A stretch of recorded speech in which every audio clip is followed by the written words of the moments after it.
Hey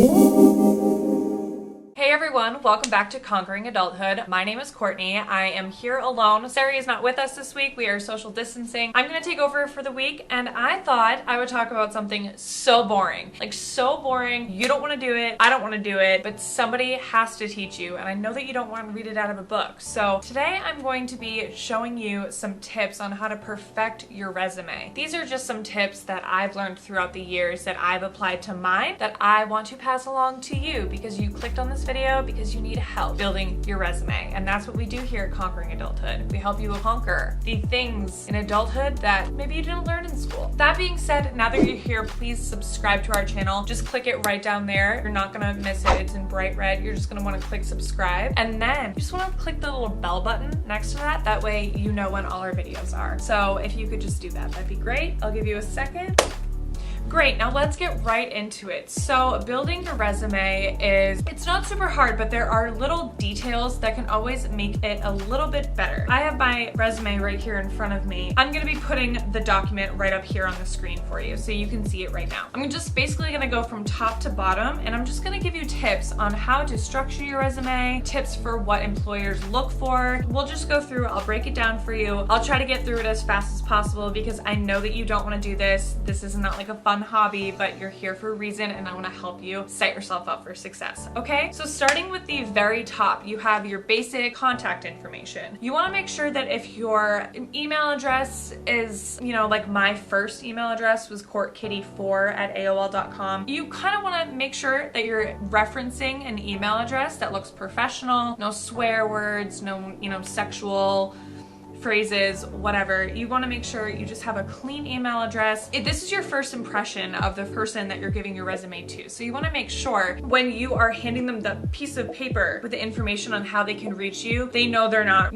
trying to reach Court Kitty 4 or, Paris Hilton wannabe 2009. Be yourself, okay? Keep it simple. Name at the top, put that right in bold, phone number right underneath, email under that, and then you're gonna wanna do your address right after. Don't put your social, don't put your credit card number, don't put any of that, just stick to the bare minimum. This is just so they can reach you and know who you are. Getting right into our next section, we have our education. You're gonna wanna start at the very top from the most present to maybe high school. It depends on how much education you have. What you wanna do though, as you grow up and you have more schooling, you kind of just want to get rid of the high school one, put your higher education up. Unless you just graduated high school, then of course put your high school. Colleges, you can put your major, you can put your minors. As you're putting things on your resume, make sure you're considering what the employer is looking for. You want to keep your resume formatted so that it relates to the job that you're applying for. You have qualities on there and experience on there that is going to promote yourself for the position that you're applying for. When you volunteered at camp 7 years ago, it doesn't matter compared to,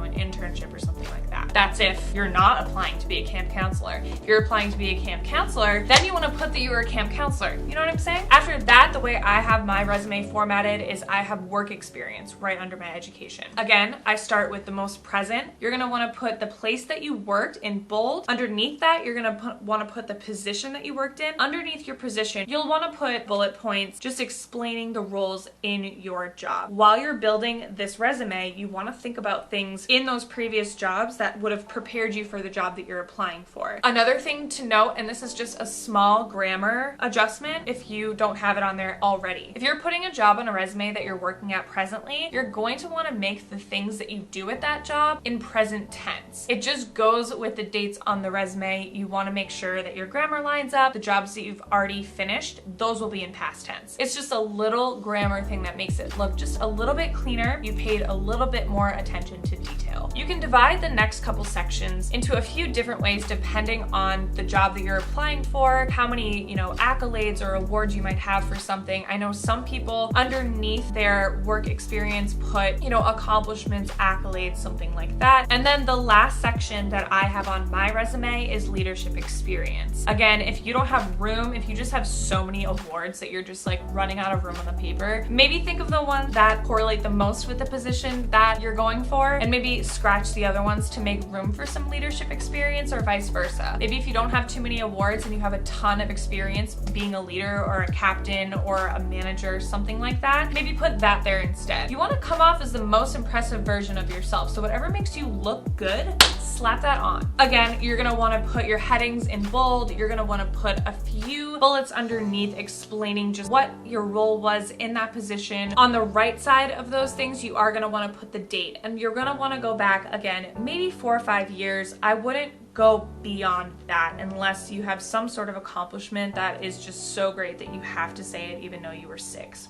You know, a couple other things to note when you are building your resume, you want to fit it on one page. If you have so much experience and you need a second page, fine, but it's a lot easier for an employer or just anybody to read a resume that's just on one page. It's to the point, it's blunt, whatever they need to see is right in front of them. Try to keep it on one page. If you can put it on some not legal size paper, but some legal paper, like that thicker material. I never have done that, but I heard that it makes a difference. Another thing, not about the resume, but just how to use a resume. When you are going to an interview, always bring extra copies on hand because you want everybody in the room with you to have a copy to look at while you're explaining certain things. So they have references, they know what you're talking about. And then extra copies just in case you never know who might be interviewing you. Even if your interview says it's with Amanda at 3, she could bring in Steve or Phil, you know, just bring a couple extra copies. Everybody has one. You're all looking at the same thing. You look organized, you look prepared, and you look really cool. So that's gonna do it for today's video. I hope that you guys enjoyed. I very much miss Sari, but she'll be back soon with a video of her own or we'll collaborate. Before I go, I do want to remind you of our giveaway. It's open until May 31st. We are giving away an Ancestry DNA kit. All you have to do is subscribe to our newsletter on our website, and you can find the link to get there right below in our description. That's gonna do it for me. Thanks for watching, and we will see you next week.